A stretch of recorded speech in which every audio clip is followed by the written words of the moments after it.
Hello, and welcome to Pep Talks. This is going to be an interesting one because I'm going to read something for you from John Maxwell's 15 Invaluable Laws of Growth. This is actually a book which he launched in my presence. I was there in Atlanta in 2012 when this book was launched, and you can see John Maxwell's signature in there.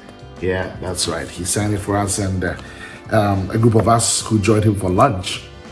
And we had some very interesting conversations. But one of the laws here is called the law of the rubber band. As you know, actually, we are finishing a growth mastermind right now. We've gone through all the laws, 13 laws. We're left with 2.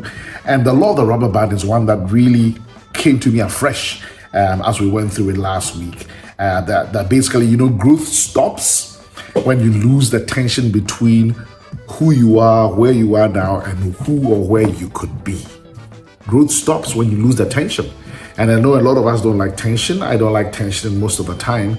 But without tension, a lot of things would happen. Like you can't play a guitar without tension. Actually, the amount of tension gives you different notes. So tension has its role in life.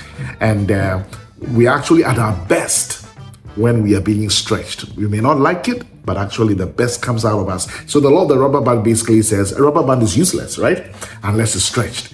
So is our potential useless unless it's stretched. And I want to read something here in this book about being average.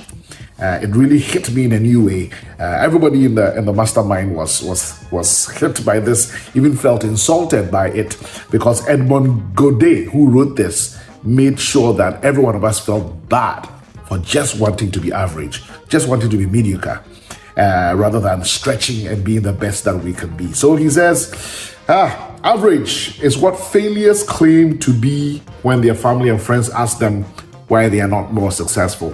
Average is the top of the bottom, the best of the worst, the bottom of the top, ouch, the worst of the best.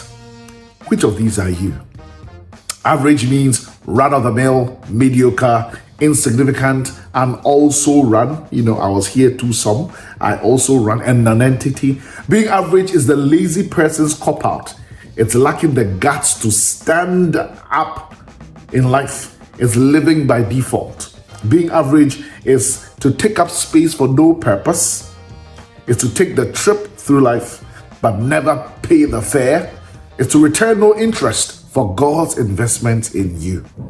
Being average is to pass one's life away with time rather than pass one's time away with life. It's to kill time rather than to work it to death. To be average is to be forgotten once you pass from this life. The successful are remembered for their contributions. The failures are remembered because they tried. But the average, the silent majority, is just forgotten. To be average is to commit the greatest crime one can against oneself, humanity, and one's God. The saddest epitaph is this: here lies Mr. and Miss Average. Here lies the remains of what might have been, except for their belief that they were only average. Wow. May this challenge you this week to stretch. Stretch happens after your comfort zone. To get in over your head, struggling to swim, struggling to float, may this stir us up to want to be more than average, but to bring the best that lays buried in each of us, also called potential. God bless you, and be more than just average.